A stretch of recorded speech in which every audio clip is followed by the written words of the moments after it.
말씀을 통해서 점점 강성해져간 다윗이라는 말씀으로 하나님 말씀을 나누겠습니다. 사무엘하 5장에 들어섰어요. 사무엘하 5장부터 10장까지는요 다윗의 성공, 다윗의 업적을 보여주는 그런 내용입니다. 다윗이 예루살렘을 수도로 취하고 그리고 또 법궤를 나중에 보면은 법궤를 찾아옵니다. 그리고 하나님께로부터 언약의 말씀을 듣습니다. 그런데 그에 반해서요 이제 11장부터 20장까지 그 대목은요 다윗의 실패를 보여주는 대목입니다. 다윗이 이제 밧세바와 간음을 하고요.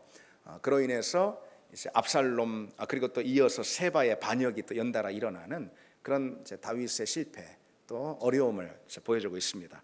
자, 어쨌든 이제 오늘 사무엘하 5장은요 다윗이 지금 통일 왕국의 왕이 됩니다. 유다 지파에서만 왕이었잖아요. 통일 왕국의 이제 왕이 되고요. 점점 강성해져가는 그런 과정을 보여주고 있는데요. 다윗이 먼저 예루살렘을 수도로 정하고 예루살렘을 취합니다. 그리고 블레셋과의 전투에서 연전연승하는 그런 이제 내용이 오늘 그 사무엘하 5장의 내용이라 할 수가 있습니다. 자, 오늘 본문 이제 1절 보시면은요 이스라엘 지파의 지도자들이 다 다윗에게 나와 가지고요 다윗에게 왕이 되어 달라라고 이렇게 청하는 그런 장면이 나오는데 다윗의 개들이 다 나와 가지고 우리는 한 고륙 아닙니까? 그럽니다. 뭐 우리가 남이가 뭐 그런 얘기했죠. 예. 우리는 한 고륙입니다. 이들이 이전에 어떻게 했어요? 사울의 밑에 있을 때 사울의 수하가 돼가지고선 그토록 10년이 넘게 다윗을 죽이려고 다윗을 잡으러 다니지 않았습니까? 그런데 이제 와서 우리가 남이가 뭐 우리가 한 고륙 아닙니까? 당신이 우리의 왕이 되어 주십시오. 그렇게 청을 하는데요. 뭐 점점 쇠락해 가던 이 북이스라엘 입장에서는 더 이상 버티기가 힘들었고요. 뭐 어쩔 수 없는 그런 선택이 되었죠. 국군이 다 되었음을 느끼고 그 북이스라엘 지파의 이 지도자들이요 다 다윗에게 나와가지고 다윗의 우산 아래 이들이 거하기를 원했고 그로 인해서 다윗의 열매를 함께 나누길 원했던 것이죠. 그래서 다윗에게 우리의 왕이 되어 주십시오 이렇게 청합니다. 근데 여러분 이 대목을 한번 생각해 보자면은 만약 아브넬이 살아 있었다면 그리고 이스보셋이 살아 있었다면은 그랬다면은 이 남쪽과 북쪽 두 나라를 합친다 하더라도요 다윗에게 이 상당한 정치적 지분을 이들이 요구했을 것이 틀림없습니다. 그러니까 말하자면은 협상 테이블의 내용이 달라졌을 거다 이런 내용이에요. 그러나 지금은 전혀 그런 형편이 아니죠. 북이스라엘 지파의 사람들의 입장에서 뭐 이들은 뭐 고개를 납작 숙이고 다윗에게 들어와서 다윗의 그늘에 이들이 들어올 수밖에 없는 그런 형편이 됐는 거예요. 그러니까 다윗 입장에서 한번 보세요. 그렇다면 다윗 입장에서 보자면은요, 다윗이 이제 정치적 손해를 전혀 보지 않고 이스라엘 전체, 그러니까 통일 왕국 전체의 왕위에 오를 수가 있게 된 거잖아요. 여러분 뭘 말해주는 걸까요? 다윗이 막 억지로다가 내 왕이 될래, 뭐 하나님이 나를 기름 부으셨잖아, 걔 하루라도 빨리 왕이 될래, 이렇게 억지를 부리지 않았단 말이죠. 다윗이 스스로 노력하지 않아도요, 하나님이 다윗과 함께 하시니까, 다윗에게 은혜를 베푸시고 다윗에게 긍휼을 베푸시니까 다윗이 이렇게 쉽게 왕위에 오르는 걸 볼 수가 있어요. 피 한 방울 흘리지 않고 왕위에 오르게 됩니다. 와가지고 다윗을 다 추대하는 것을 볼 수가 있습니다. 다윗은 오로지 무엇에만 전념했습니까? 다윗은 오로지 하나님께만 전념했던 거예요. 다윗은 오로지 하나님께만 집중했습니다. 그의 인생이 하나님의 마음에 합한 인생이 되도록 그가 진정 하나님이 기뻐하시는 사람, 누구보다도 하나님께 인정받는 사람, 다윗은 그런 사람이 되려고 집중했던 거예요. 다윗은 믿음에 집중했다, 한마디로 그것입니다. 그러니까 하나님이 다윗을 사랑하시고 다윗에게 은혜를 베푸시고, 하나님이 다윗에게 은혜를 베푸시니까 다윗의 일들이 형통해지고 다윗이 이처럼 통일 왕국의 왕으로 오르게 됩니다. 다윗이 이렇게 통일 왕국의 왕이 된다며요, 제일 먼저 한 일이 뭐냐면은 수도를 택하는 일입니다. 뭐 이건 어찌 보면은 당연한 수순 아닌가 싶습니다. 뭐 어디든 나라가 이렇게 건국이 되고 뭐 제국이 서고 그러면은 수도를 정하는 게 중요하잖아요. 여러 정치 행정 여러 모든 면에 있어서 중심지를 선택하는 게 중요한 내용입니다. 다윗도 그렇게 이제 수도를 선택하는데 지금 현재 있는 수도는 헤브론이에요. 그래서 이스라엘 전체로 보자면 너무 남쪽에 이제 위치해 있고, 더군다나 거기는 유다 지파만의 중심 도시이거든요. 그러니까 안 되겠죠. 그래서 남쪽 유다뿐만 아니라 북쪽 이스라엘 전역에 어떤 정치적인 영향력들이 이렇게 펼쳐질 수 있는 그런 어떤 지정학적인 어떤 지점을 택하는 것이 중요합니다. 바로 그런 곳으로 예루살렘만한 곳이 없었던 것이죠. 그래서 예루살렘을 수도로 이제 점 찍는데 그런 문제가 있어요. 문제가 있습니다. 이 예루살렘은요, 난공불락으로 유명했던 그런 성이고, 현재 어느 다른 지파가 차지하고 있는 것이 아니고 여부수 족속, 가나안 7족속 중에 여부수 족속이 아직까지 남아가지고 거기서 주인이 되어 있거든요. 예루살렘 성은요, 사면이 골짜기와 가파른 그런 언덕으로 되어 있고, 그리고 또 인공 장벽들로 둘러싸여 있었어요. 여호수아 이래 지금 다윗 시대까지 400년이거든요. 그 400년 동안 바로 코앞에 있는데도 차지하지 못하고 있었던 거예요. 그리고 이 예루살렘은요, 이미 주전 20세기, 그러니까 다윗 시절로 보자면은 1000년 전, 그때부터 이 가나안 족속들이 그곳을 요새화해 놓은 그런 성읍이었습니다.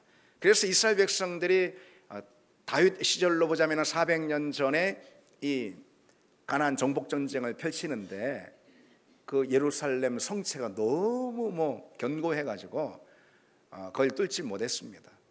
그래서 거기는 지금 여부수 족속이 여전히 주인 노릇을 하고 차지하고 있는 그런 곳으로 남아 있는 것이죠. 그러나 다윗에게는 상관없습니다.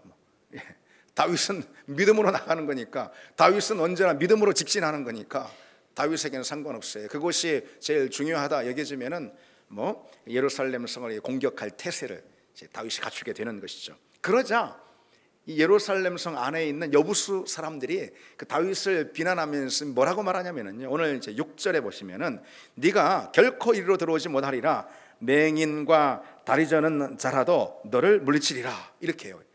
아무리 강한 군대가 우리를 친다 해도 이 성벽 자체가 워낙 견고하고 요새화되어 있기 때문에 우리 입장에서는 맹인이나 다리 저는 자라 하더라도 다 물리칠 수 있어, 아무것도 아니야, 이렇게 말하는 것이죠. 그러니까 그 정도로 예루살렘 성체가 견고해 가지고요, 따로 군인들이 특별히 지킬 필요가 없다라고 이렇게 여유를 부리고 있는 것이죠. 다윗은 그 말에 기가 꺾이지 않았습니다. 이들이 말하는 것이 틀린 말은 아니거든요. 그러나 다윗은 그 말에 기가 꺾이지 않습니다. 오히려 그들을 향해서 그들이 한 그 말이 그들에게 돌아가게 하는 것을 볼 수가 있어요. 오늘 본문을 보면은 한마디로 이런 것이죠. 그래? 너희들이야말로 내가 맹인과 다리 저는 자로 만들어줄게. 이렇게 받아쳐 버립니다. 여러분, 여기 대목에서 우리가 좀 생각할 것이 있어요. 마귀는요, 늘 말로다가 공격해요. 마귀는 말로다 일하는 존재거든요. 우리 길을 꺾어놓고요, 우리를 비웃으며 우리 소망을 꺾어놓고, 그리고 우리를 낙심시키고요, 우리를 비웃습니다. 말로다가 공격하는 거예요. 그러나 하나님의 사람은 그런 마귀의 말에 넘어지지 않는 것이죠. 오늘 다윗처럼 말이죠. 마귀는 먼저 말로다가 기선제압을 하거든요. 말을 듣고선 마귀의 말에, 마귀의 속삭임에 그냥 가슴이 털렁 내려앉아가지고 그렇지, 맞아, 그렇지, 그렇게 만드는 게 마귀의 전술이라는 거예요. 하나님의 사람은 마귀의 그런 말에 농락당하지 않는다라는 것이죠. 그래서 오늘 다윗도 그래? 그러니까 다리 저는 자 맹인들도 너희들을 막을 수가 있어. 그만큼 우리 성은 견고해 하는데, 그래? 내가 당장 올라가서 너희들을 맹인과 다리 저는 대로 만들어 줄게. 다윗이 그렇게 올라갑니다. 다윗은요, 정의 요원으로다가 기동 타격대를 만듭니다. 그리고 아무도 예상하지 못하는 그런 이 빈틈으로다가 기습 공격을 해가지고 이 성을 단번에 함락시키는 것을 볼 수 있는데요, 이 다윗도 당연히 성벽을 기어오르지는 그렇게 공격할 수는 없는 것이죠. 그런데 이 당시에 예루살렘 성을 보면은요, 제가 이제 오늘 그림을 좀 보여드릴까 했는데 주의 산만해질까봐 제가 안 보여드렸어요. 그냥 말씀을 제가 드리려고 합니다. 이 예루살렘 성은요, 이 식수를 성 안에서 얻지를 못했어요. 그래서 이 식수를 어디서 얻었냐면은 성 바깥에 땅 밑에 기혼샘이라고 있습니다. 그러니까 성 바깥에서 식수를 얻는 거예요. 그런데 이제 누군가 와가지고 성 바깥에 그 식수에 수로를 끊어버리면은 다 물을 못 먹지 않잖아요. 못 먹게 되잖아요. 근데 그런 샘이 아니에요. 외부에 돌출된 샘이 아니고요. 지하, 땅, 예루살렘 밖인데 땅 속에 있는 그런 샘이에요. 그게 바로 기온샘이에요. 이 기온샘은 간헐천이라고 그래가지고요. 하루에 몇 차례씩 저 지하수가 저 밑에서 팍 솟구쳐 오르는 것입니다. 그러면 수톤의 지하수가 막 이렇게 하루에 솟구쳐 올라서 그것을 식수로 삼는 그런 이제 성이 바로 이 예루살렘 성입니다. 근데 이 기온샘에서요, 예루살렘 성 안에까지 수직에 가까운 절벽 수로가 이 땅 속으로 이렇게 이어져 있는 거예요. 그런데 다윗이 누구도 예상하지 못하게 그 수로를 통해 가지고선 성 안으로 침투하고 그리고 성을 함락시키는 걸 볼 수 있어요. 사실 이 작전은 그야말로 미션 임파서블이다 이렇게 말할 수가 있어요. 이 땅 속인 거예요. 성밖 땅 깊은 속에 좁고 칠흑같이 깜깜한 그 긴 안반수로 사람 하나 그냥 간신히 기어 들어갈 만한 그런 긴 안반수로인 거예요. 거기를 이제 기어 들어가야 돼요. 그리고 수로 중 일부는요 수직에 가깝게 이렇게 절벽으로 되어 있습니다. 그 누구도 침투할 엄두를 내지 못했던 거예요. 제가 예전에 성지 답사를 가가지고, 근데 지금은요 다윗 시절로부터 700년 후에 히스기야 왕이 그 수로를 다 정비합니다. 그래가지고 지금은 이렇게 좀 걸어서 들어갈 정도로 그 수로 굉장히 커요. 그래서 그 수로를 한번 가봤는데 그럼에도 불구하고 막 어떤 폐소공포 들 정도로 그런 이제 좁고 긴 땅속 깊은 곳에 있는 안반 수로가 바로 그 다윗이 침투에 들어간 수로입니다. 다윗은요 용맹하고 전투에 능하고 그리고 아주 기민한 날렵한 군사들을 선발해가지고요 그 수로로 침투를 시킵니다. 그러자 성은 곧 함락이 되는데 흥미로운 점이 있습니다. 이 다윗이 침투조를 선발하기 위해 가지고 어떤 명령을 내리냐면요 이런 명령을 내리는데 그게 오늘 본문과 병행 구절인 역대상 11장에 보면은요 다윗이 이런 명령을 내리는 걸 볼 수가 있어요. 다윗이 이르되 먼저 여부 사람을 치는 자는 우두머리와 지휘관으로 삼으리라. 이 수로를 통해 가지고 저 예루살렘 성을 함락시키는 자에게는 내가 그를 총지휘관으로 삼으리라. 근데 여러분 지금 다윗의 군대의 총지휘관이 누구입니까? 있습니까? 없습니까? 있잖아요. 그 이름도 유명한 요압이 있지 않습니까? 오래전부터 요압이 총사령관 지휘관이었어요. 그런데 지휘관이 버젓이 있는데도 불구하고 저 수로를 통해서 예루살렘 함락시키는 공을 가진 사람에게 내가 지휘관으로 삼으리라 이렇게 말했단 말이죠. 여러분 다윗이 이렇게 말했을 때 그건 뭘 의미하는 걸까요? 요압도 공이 없으면은 그 자리를 유지할 수 없다 이런 얘기예요. 한마디로 요압이 잘릴 수도 있다 이런 얘기 아니겠어요? 요압 입장에서 그 말을 들었을 때 어떻겠습니까? 이를 악물게 되는 거죠. 그래 내가 여기서 뒤처졌다가는 지금까지 내가 이스라엘 총지휘 사령관이었는데 내가 잘릴 판이다. 이를 악물고 그래서 역대상 11장에 보면 요압이 그 침투조의 선발대로 서는 것을 볼 수 있습니다. 여기서 우리는 한 가지 중요한 메시지를 좀 생각해 볼 수가 있을 것 같습니다. 하나님의 나라가 바로 그런 것이다. 하나님의 나라에서는요 여러분 직분이나 직책 이런 게 중요한 게 아닙니다. 뭐 내가 목사네 내가 장로네 그런 게 뭐이 중요하겠습니까? 하나님의 나라에서는요 그리고 뭐 전에 내가 뭐 얼마나 했다고 전에 내가 얼마나 신앙생활 열심히 했다고 그런 거 없습니다. 하나님은 오늘 지금 하나님이 맡겨주신 사명에 현재 충실한 그 사람, 하나님은 그 사람을 인정해 주시는 거라는 거죠. 내가 목사인데 장로인데 뭐 내가 집사인데 그런 거 소용없습니다. 주님께서 뭐라고 말씀하시죠? 먼저 된 자로 나중되고 나중된 자로 먼저 될 자가 많다 라고 주님 말씀하시지 않았어요? 그래서 지금 복음을 위해 헌신하느냐 이게 중요한 거예요. 내 직분이 뭔가 내가 뭐 전에 얼마나 열심히 했는데 이런 거 아닙니다. 지금 몸된 교회를 위해서 내가 얼마나 충성스러운가, 지금 하나님 맡기신 일을 위해서 내가 얼마나 적극적으로 반응하고 있는가, 응답하는가. 하나님은 다만 그것을 통해서 우리를 평가하신다는 것이죠. 그래서 우리는 누구냐?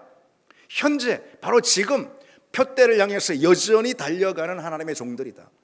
그렇습니다. 천국은 침노하는 자들의 거라 하지 않았습니까?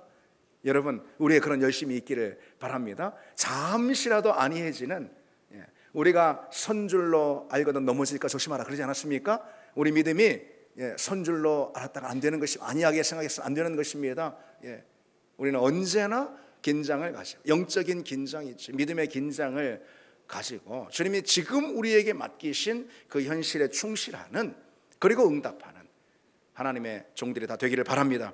다윗이 그처럼 이 통일 왕국의 왕이 돼가지고요, 예루살렘 성도 이렇게 함락을 시켜서 수도로 삼습니다. 그러자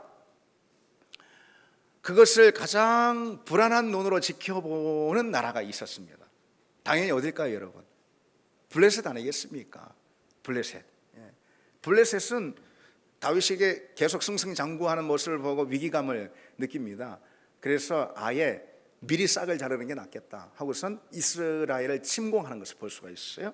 그래서 오늘 본문이 바로 그런 내용이에요. 오늘 본문이 다윗이 통일왕국의 왕위에 오르고, 그 다음에 예루살렘 수도를 함락하고, 그 다음에 블레셋과 이어지는 전투에서 이제 계속 승리하는 그런 장면들이 바로 오늘 본문의 내용입니다. 그래서 이제 블레셋이 두 번에 걸쳐서 지금 이스라엘을 침공하는 걸 볼 수 있어요. 오늘 본문을 보면은 먼저 르바임 골짜기에 와서 거기 그냥 중다한 블레셋 군사들이 진을 칩니다.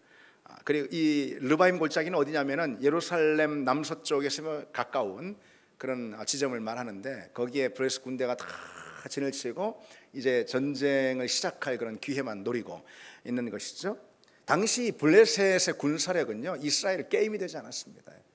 그들이 가지고 있던 어떤 전투력, 화력, 무기, 이런 건 이스라엘 상대가 되지 않았어요. 그만큼 이 블레셋이 강력했어요.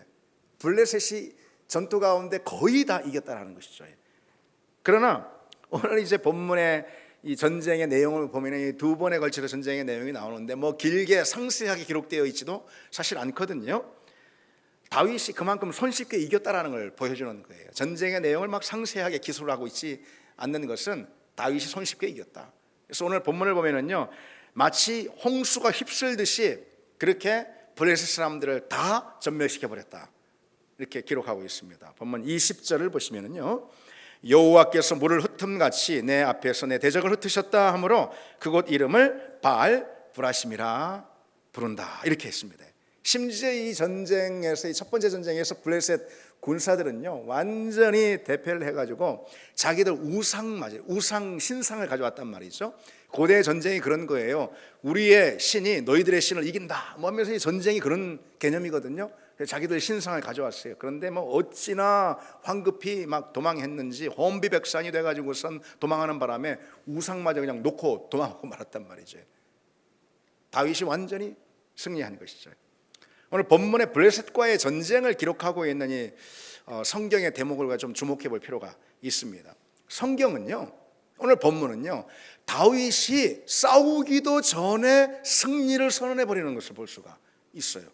아직 전쟁이 시작도 되지 않았는데 다윗이 전쟁터에 도착하자마자 그냥 승리를 오늘 본문은 선언해 버리고 있다는 것이죠. 오늘 20절 보시면은 다윗이 바알브라심에 이르러, 이렇게 기록되어 있잖아요. 이 바알브라심은요, 오늘 본문에도 이 바알브라심의 의미에 대해 설명하고 있지만은 블레셋과의 전쟁에서 다윗이 승리했어요. 그래서 그 승리를 기념하기 위해서 블레셋과 전쟁이 벌어진 그 전쟁터의 이름을 바알브라심이라고 이렇게 지명으로 지은 거예요. 그런데 여러분, 마치 다윗의 승리가 너무나도 당연하다는 듯이 오늘 본문은 다윗이 전쟁에서 이기고 전쟁을 치르기도 전에 다윗이 어디에 도착했다고 기록하고 있죠? 바알브라심에 도착했다. 바알브라심은 어떤 의미가 있는 거냐면은 물이 막 흩어버리는 것처럼 다 흩어버리다, 이런 뜻이 있는, 그렇게 블레셋 군대를 흩어버리다, 이런 뜻인데 다윗이 그곳에 도착해서 블레셋과 전쟁을 치렀다, 이런 얘기죠. 다윗이 전쟁을 치르기도 전에 이미 오늘 성경은 다윗의 승리를 선언하고 있는 것이죠. 그래서 마치 다윗의 승리가 정해진 수순인 것이냐, 오늘 본문을 읽는 독자들은 어떤 느낌으로 본문을 읽겠습니까? 전쟁이 시작도 되지 않았는데 바알브라심, 전쟁에서 이미 이기는 건 너무나도 당연한 거 아니야? 다윗이 전쟁에 승리하는 것은 따놓은 당상 아니야? 마치 그런 느낌을 독자들에게 주고 있다는 거예요. 싸움은 해볼 필요도 없다라는 그런 인상을 주고 있습니다. 하나님이 함께 하시는데 전쟁의 결과라는 것이 뭐 볼 거 있어? 라는 그런 표정으로 성경의 기자는 오늘 본문을 우리에게 보여주고 있다는 거예요.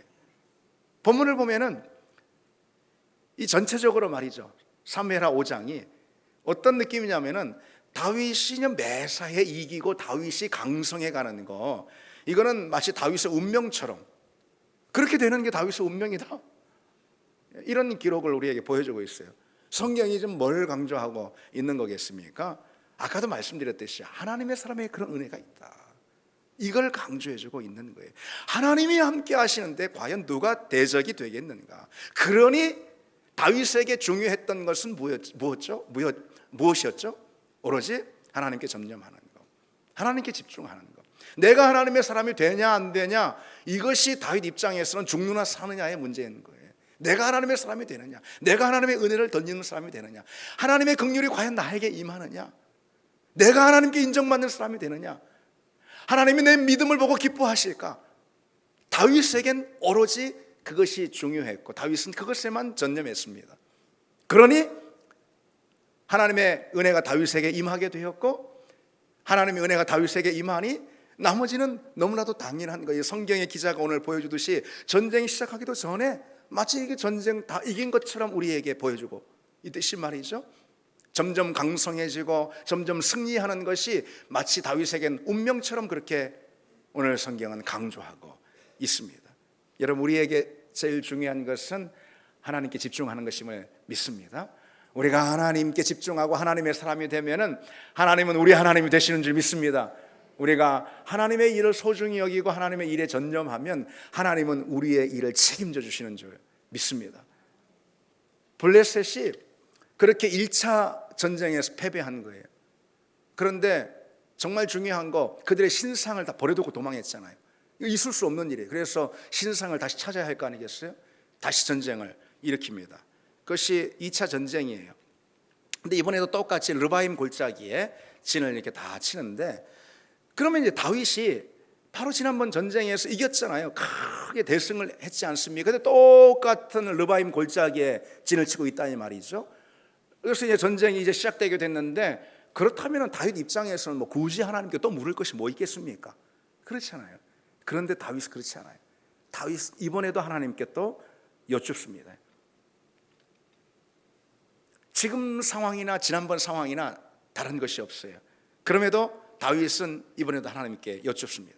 그러자 하나님은 이번에는요, 너 지난번에 이기지 않았냐? 그대로 하면 돼. 이렇게 하시면 될 텐데 그게 아니에요. 하나님은 이번엔 전혀 다른 어떤 이 전략을 다윗에게 가르쳐 주십니다. 그러니까 블레셋의 후미로 들어가 가지고 그 뒤를 기습해라, 지형지물을 이용해라, 뭐 이런 이제 말하자면은 전략을 하나님께서 주시는데 작전인 것이죠. 아주 구체적인 작전을 다윗에게 주는 걸 볼 수 있어요. 그냥 올라가라 그랬단 말이죠, 1차 전쟁에는. 근데 2차 전쟁에서는 이렇게 구체적인 작전 지시를 하나님이 주십니다. 다윗은 그것에 순종했고요, 그리고 이번에도 전쟁에서 크게 이기는 걸 볼 수가 있어요. 이 장면을 보면서요, 특히 다윗에 대해서 이런 생각이 많이 들었습니다. 지난 한 주 제가 이 본문을 뭐 너무 잘 아는 본문이잖아요. 이제 그러나 지난 한 주에 다시 또 묵상하고 하면서 다윗에 대해서 이제 이런 생각이 참 많이 들었습니다. 다윗은 하나님 앞에서 참 어린아이와 같은 사람이다, 이런 생각 말이죠. 매사에 묻고 말이죠. 작은 거라도 사소한 거라도 하나님께 묻습니다. 그리고 하나님이 말씀하시면 있잖아요, 어린아이처럼 고지고대로 순종합니다. 그게 다윗이었어요. 하나님이 다윗에게 뭐라고 작전 지시를 내리시냐면은 정면으로 올라가지 말고 뽕나무 숲 맞은편에 있다가 내가 먼저 움직이면 그때 기습해, 이렇게 말씀하시거든요. 23절에 보면은 근데 하나님이 아주 굉장히 세세하게 어떤 지시를 내리시잖아요. 하나님 우리 인생에 대해서도 자, 그렇게 세밀하게 가르쳐 주시면 참 좋겠다. 그러면은 땅 짚고 헤엄치기지 이런 생각이 들 정도란 말이죠. 그런데 한편 어떤 생각이 드냐면은 다윗이니까 하나님이 그렇게 구체적으로 세밀하게 지시하실 수 있었다, 이런 생각도 한편 듭니다. 왜요? 다윗은 어린아이처럼 거지것대로 하는 사람이거든. 다윗은 하나님을 전적으로 신뢰하는 사람이거든. 다윗은 매사에 하나님께 묻는 사람이거든. 그러니까 하나님도 그렇게 다윗에게는 세세하게 가르쳐 줄 수 있는 거예요. 만약 다윗은 전쟁에 이골이 난 사람이잖아요. 그러니 다윗이 내가 전쟁터에서 잔뼈가 굵었는데 하나님이 무슨 작전 참모도 아니고 그렇게 세밀한 걸 이렇게 일일이 다 가르쳐 주셔. 그건 내가 모르나? 그래 지난번에 내가 다 이겼잖아. 우리 같으면 여러분 그렇게도 충분히 생각할 수 있는 거라는 거죠. 그러나 다윗은요 어린아이와 같아요. 말씀하신 그대로 순전히 따랐단 말이죠. 그리고 자신이 다 아는 내용임에도 불구하고 하나님께 반복해서 묻습니다. 어린아이처럼 묻고 그대로 따릅니다. 그래서 다윗이 하나님을 사랑하셨던 거고, 그처럼 한 걸음 한 걸음 친밀하게 다윗의 걸음을 인도해 주셨다. 그렇습니다. 우리는 여러분 믿음의 자리에서 어린아이와 같아야 합니다. 우리 주님께서 뭐라고 말씀하셨습니까? 누구든지 어린아이와 같이 되지 아니하면은 결단코 천국에 들어가지 못하리라. 어린아이와 같지 않으면 천국에 들어가지 못하리라 그랬어요. 어린아이는 어떻습니까? 순진해요. 어린아이는 어른의 말을 곧이곧대로 듣습니다. 어른을 온전히 신뢰해요. 계산하고 따지고 저 뒤로 생각하고 그럴 줄 모릅니다. 있는 그대로 받아들이고 그리고 곧이곧대로 따릅니다. 어린아이가 그런 거예요. 어린아이처럼 되지 못하면 결단코 천국에 들어가지 못하리라. 주님 말씀하셨어요. 여러분 어린아이를 보세요. 왜 여러분도 그런 적 계시잖아요. 저도 애들이 어렸을 때 이런 데 높은 데 애들을 세워놓고 야 아빠가 받을게, 이게 한번 뛰어봐. 그 애들 그냥 뒤도 한번 뛰잖아요. 그렇죠? 애들이 약은 게 없어요. 그리고 어떨 때는 나도 그렇게 하면은 준비도 안 됐는데 그냥 더 뛰어버린단 말이죠. 그게 간신히 아이를 받을 정도로. 아이들은 약은 게 없습니다. 아이들은 곧이곧대로는 거예요. 아이들은 어른이 말하면 그대로 신뢰합니다. 우리는 하나님 앞에서 말이죠. 우리 하나님 앞에서 그와 같은 말하자면 거룩한 순진함이라고 할까요? 거룩한 순진성, 이것이 회복돼야 한다는 거예요. 어린아이 믿음, 그런 믿음으로 하나님을 전적으로 신뢰하고요. 하나님을 전적으로 신뢰하니까 하나님 말씀 앞에 어떻게 해요? 하나님 말씀, 성경의 하나님 말씀 앞에 어떻게 해요? 곧이곧대로 따르는 것입니다. 어린아이와 같아야 한다는 것이죠. 근데 한편은 그런 생각도 들더라고요. 지난 한 주를 지내면서 특별히 그런 생각이 더 들더라고요. 요즘 어린아이와 같다 해서 천국에 들어갈 수 있을까? 그런 의문이 들더라고요. 지난주에 여러분들도 뉴스를 통해서 접하셨겠지만은 초등학교 3학년짜리 애가 3학년짜리 10살 갓된 그 애가 교감 선생님한테 말하자면 찰진 욕을 하고 교장 선생님 뺨을 몇 차례 참, 나 그거 괜히 봤네요, 그 영상을. 이거 참, 이게 우리나라 교육 현실인가? 이건 정말 말세라는 말로도 부족하다. 요즘은 뒷목 잡게 하는 사람들이 많은데, 정치인들도 그렇고 그런데 요즘은 애들이 우리 뒷목을 잡게 만든다, 이런 생각이 들었습니다. 어찌 보면은 아이들이 그렇게 된 데는 아이들만의 잘못은 아니라는 생각이 듭니다. 며칠 전에 또 그런 일이 있었잖아요. 그 엘리베이터에 그 초등학교 애들이 다 갇혔단 말이죠. 그래서 이제 소방관이 거기 출동해가지고 구조를 했는데요. 그 구조하는 과정을 놓고 일부 네티즌들이 공방을 하면서 비판을 쏟아내고 그랬더랬습니다. 소방관이 아이를 이제 구조하면서 이제 그걸 억지로 이 엘리베이터 문을 열잖아요. 이 소방관이 도구를 사용해서 이렇게 엽니다. 열고선 이제 엘리베이터에서 그 아이들을 이제 나오라고 하는데, 나와 그랬다는 거예요. 소방관이 나와. 그게 반말로 그렇게 했다라는 거예요. 왜 반말을 하냐며 불쾌한 반응을 보이면서 저 소방관 징계해야 된다고. 그게 네티즌들이 그런 거예요. 아이 그러면 소방관 나오라고 그러지. 지금 애들한테 그러면 뭐 초동생님들 구조됐으니 나오시기 바랍니다. 뭐 그럽니까? 그 급박한 상황에서 정말 도대체 이 사회가 어떻게 되는 것인가? 정신줄을 다 놨다. 그런 생각이 듭니다. 부모들이 그러니까 아이들이 아이들 같지가 않은 거예요. 아이들은 아이들 같아야 되거든요. 그런데 아이들이 아이들 같지가 않은 거예요. 아이들은 아이들 같음 있어야 돼요. 그거는 부모가 지켜줘요. 어른들이 아이들의 아이들 같음을 지켜줘야 하는 것입니다. 근데 그러지를 않아요, 요즘 사회는. 제가 자주 느끼는 거지만은 몇 해 전부터 그 TV에 왜 미스트롯이라고 그 서로 트롯 경영 대회를 하는 게 뭐 굉장히 인기가 있지 않습니까? 트롯을 부르는 까지는 다 좋아요. 트롯 왜 못 부르게 그 정도야 다 좋죠. 그런데 거기 왜 아이들까지 끼워 넣습니까? 아이들까지? 저는 그게 제일 눈살 찌푸려요. 거기서 이제 트롯을 이렇게 잘 부르고 하는 거 보면은 막 은혜도 받다가 왜 애가 왜 나와가지고선 애가 아니 미스트롯이라며요. 키즈 트롯이 아니고 왜 애들 거기다 집어넣어가지고선 동요를 불러야 할 동요의 그 감성을 가지고 동요를 불러야 할 그 애들이 말이죠. 무슨 불효자는 웁니다. 불효자는 웁니다. 10살짜리 애가 불효자는 웁니다. 사랑은 눈물의 씨앗이라고 지가 사랑을 뭘 안다고. 그런 게 바로 동심 파괴인 거예요. 동심 파괴. 애들이 꽃밭에서 이런 거 아빠하고 나하고 이런 거 불러야지. 그게 동심이지. 여러분들 애들이 7, 8살짜리 애들이 불효자는 웁니다 하고서 노래 부르면 여러분들 감동이 되겠습니까? 징그럽지. 세상이 그처럼요. 아이들의 동심을 다 파괴해 나가지고 요즘 아이들이 없습니다. 왜 아이들이 없냐고요? 길에 다니는 아이들이 아이들입니까? 키가 작은 사람들이지. 아이들이 없어요.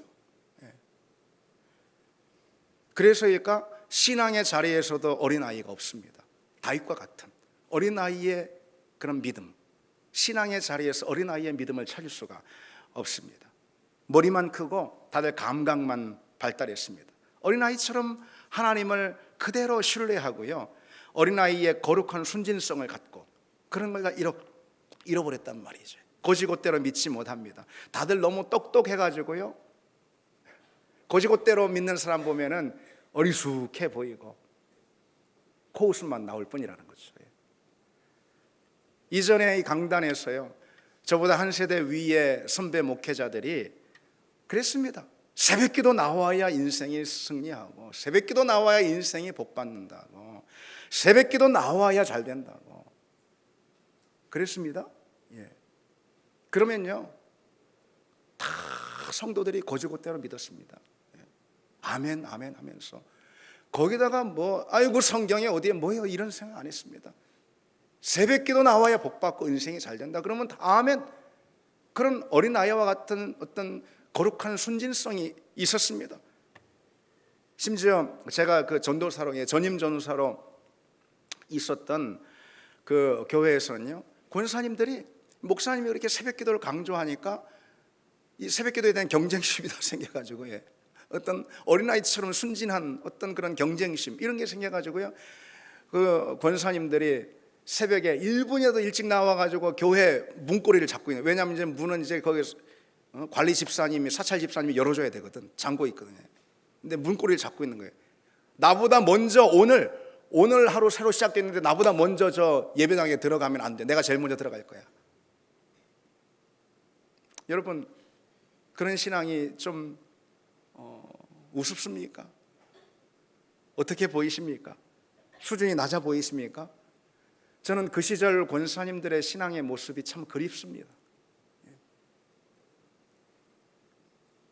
우리 믿음의 선배들은 참 순진하고요, 거룩한 순전성을 가졌습니다. 그리고 말씀이 주어지면은 주어지는 그대로. 요즘은 너무나 똑똑하고 너무나 다들 성경을 잘 압니다. 그러나 능력이 없어요.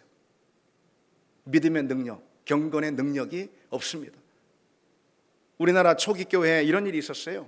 1886년에 어느 날 황해도의 그 소래지방에서요, 3명의 성도들이 세례를 받기 위해서 선교사가 있다고 하는 서울로 찾아온 거예요. 그때 이제 1884년에 언더우드 선교사가 우리나라 와가지고 서울에 자리를 잡았잖아요. 그런데 저 황해도 지역에는 저 만주 쪽을 통해서 미리 복음이 전해지기도 했거든요. 그런데 선교사가 없으니까 세례를 못 받았잖아요. 근데 이들이 서울로 가면은 선교사가 왔대, 우리가 세례를 받아야지. 그래서 세례를 받으러 이들이 서울로 왔어요. 그리고 이제 언더우드 선교사가 세례를 청하는 이 성도들에게 이제 문답을 해야 되잖아요.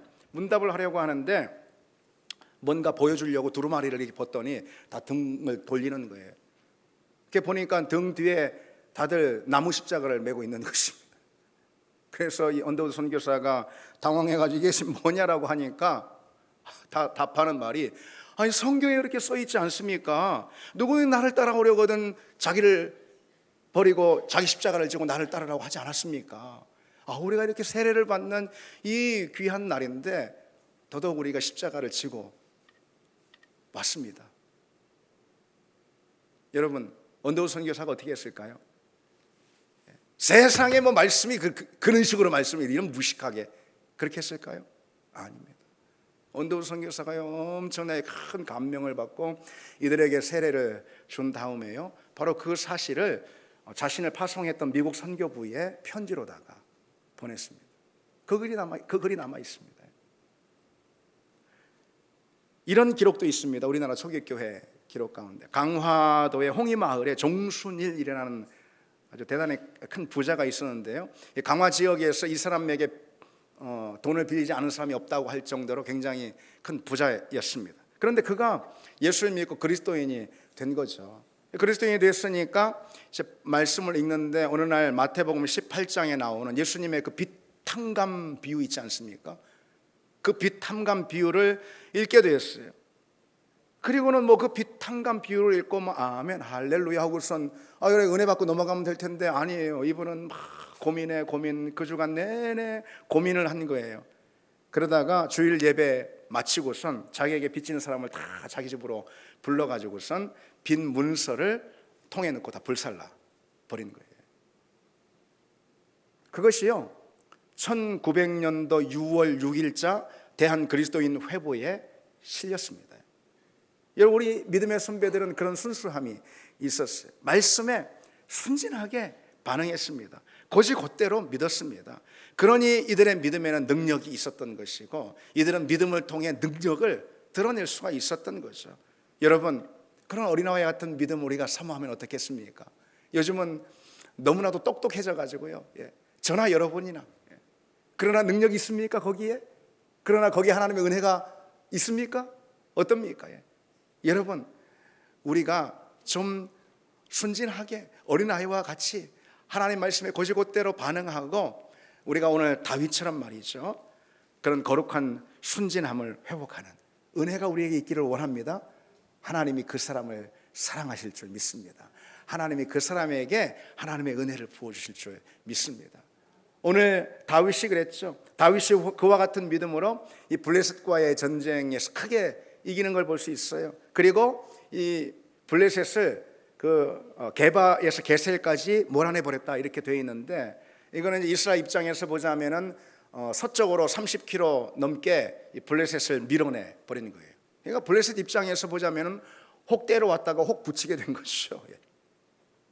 어쨌든 블레셋은 이때부터 있잖아요. 이전까지는 뭐 누구보다 이스라엘을 괴롭혔던 존재인데 이때부터 다윗으로 인해서요, 이 강성했던 이 블레셋은 더 이상 이스라엘을 위협하는 그런 존재가 되지 못하고 한쪽 귀퉁으로 쪼그라져 버렸습니다. 그에 반해서 다윗 왕국은 전에도 없었고 후에도 없을 만한 그런 엄청나게 강성한 나라를 이루는 것을 볼 수가 있죠. 오늘 본문은 그 내용에 대해서 이렇게 한마디로 요약해주고 있는데 10절, 우리 10절 같이 한번 보실까요 여러분? 10절, 만군의 하나님 여호와께서 함께 계시니 다윗이 점점 강성하여 가니라. 이것이 오늘 핵심 말씀 아닌가 싶습니다. 만군의 여호와께서 함께 하시니 다윗이 점점 강성하여 가니라. 다윗이 이룬 일이 아니에요. 다윗이 이룬 성취와 업적이 아니라는 거예요. 하나님이 함께 하셨으니까 다윗은 오직 순전하게 하나님을 붙들었을 뿐이에요. 하나님이 함께 하시니 이런 은혜가 부어졌다. 그 사실을 다윗도 너무 잘 알아요. 그래서 본문 12절에 이렇게 기록하고 있죠. 다윗이 여호와께서 자기를 세우사 이스라엘 왕으로 삼으신 것과 그의 백성 이스라엘 위하여 그 나라를 높이신 것을 뭐라고요? 알았더라. 인정했어요. 오늘 본문은 그처럼 다윗의 성공을 기록하고 있습니다. 다윗의 성취와 다윗의 승리를 기록하고 있는데 그 모든 성공과 승리는 무엇으로부터 비롯된 거죠? 하나님의 은혜로 비롯된 것이다. 다윗이 하나님 앞에 하나님 보실 때 어린아이 같은 순수한 마음으로 하나님 마음에 합한 믿음이 되니까 다윗이 온전히 하나님께 전념하니까 하나님이 은혜를 줬어요. 하나님 다윗을 사랑하셨어요. 그러니 다윗이 가는 곳마다 승리가 있고 그 누구도 다윗을 대적할 자가 없게 된 거죠. 심지어 하나님께서는요, 다윗 왕국의 그 강성함을 위해서 이 열강, 주변 열강들의 정세까지도 개입하시는 걸 볼 수가 있어요. 이게 참 놀랍습니다. 여러분 역사적으로 보면은 다윗 왕국이 있을 때는 그 주전 10세기 경이거든요. 예. 그때 이 다윗 왕국이 강성하게 일어났었는데 이 다윗이 그때 굉장한 중흥을, 이스라엘의 중흥을, 영적으로도 물리적으로도 이 중흥을 가져왔는데요, 이 주목할 점이 있어요. 다윗 왕국이 그처럼 뻗어나갔던 주전의 10세기 그 경에는 주변의 열강들 있잖아요. 그 주변의 열강들이 굉장히 그 정세적으로 많이 약화되었던 그런 시기하고 딱 맞물려요. 남쪽에는 그때 당시 강대국인 이집트가 있잖아요. 그런데 이 이집트의 26대 왕조가 몰락하면서 지리멸렬한 그런 기간으로 접어듭니다. 그리고 북쪽에서는요, 그렇게 강성했던 철의 강국, 철기 문화를 가져왔던 히타이트에, 이 히타이트가 무너져서 그냥 도시국가로 전락하고 말고요. 그 다음에 이 훗날 다윗 이후에 오는 그 훗날에 결국 중동 지역 전체의 패권을 행사했던 아시리아 있잖아요. 아시리아는 다윗 시기까지는요, 아직은 그 열강으로 부상하기에는 너무 턱없이 못 미치는 그런 나라로 서 있었습니다. 뭘 말해주는 거예요? 그런 국제 정세 가운데 다윗 왕국이 이 팔레스타인의 맹주로 부상하게 되는데 그게 다 뭐다? 하나님이 그렇게 만지셨다. 하나님은 다윗만 강성하게 하신 게 아니에요. 그렇게 할 수 있도록 주변 환경까지 다 조성하시는 거예요. 여러분 이스라엘 백성들이 그렇게 할 수 없었어요. 아무리 다윗이 강성해도요, 아무리 이스라엘이 힘을 써도요, 그래도 주변 열강이 이렇게 그냥 강대국이 이렇게 들어서면 그렇게 할 수가 없었어요. 실제로 이스라엘은 주전 8세기 아시리아 제국 딱 들어선 다음부터 그 다음부터 2000년이 지난 주후 19세기 오스만 제국까지요, 맨날 두드려 맞고 쪼그라지고 망하고 포로로 잡혀가고 그런 역사를 반복한 걸 볼 수가 있습니다. 그러나 이 다윗 시절만큼은 참 놀랍습니다. 하나님께서 다윗만 강성하게 하시는 게 아니고 주변 열강들, 주변 환경들을 하나님이 다 만져주십니다. 다윗으로 하여금 형통하도록, 평안하도록. 여러분 우리 힘으로 다 할 수 있는 게 아니라는 것이죠. 우리가 오직 하나님께 전념하는 것이 중요할 뿐이고요. 다윗의 인생 전략이 무엇이냐 이렇게 묻는다면 아마 이런 답을 얻지 않을까 싶습니다. 어떤 답이요? 내 인생 전략은 하나님께 전념하는 거야. 내 인생 전략은 내 믿음이 하나님 보실 때 인정받고 기뻐하시는 그런 믿음이 되는 거야. 바로 그것입니다. 여러분 우리에게도 그런 은혜와 믿음의 고백들이 있기를 바랍니다. 우리 같이 찬양 드리겠습니다.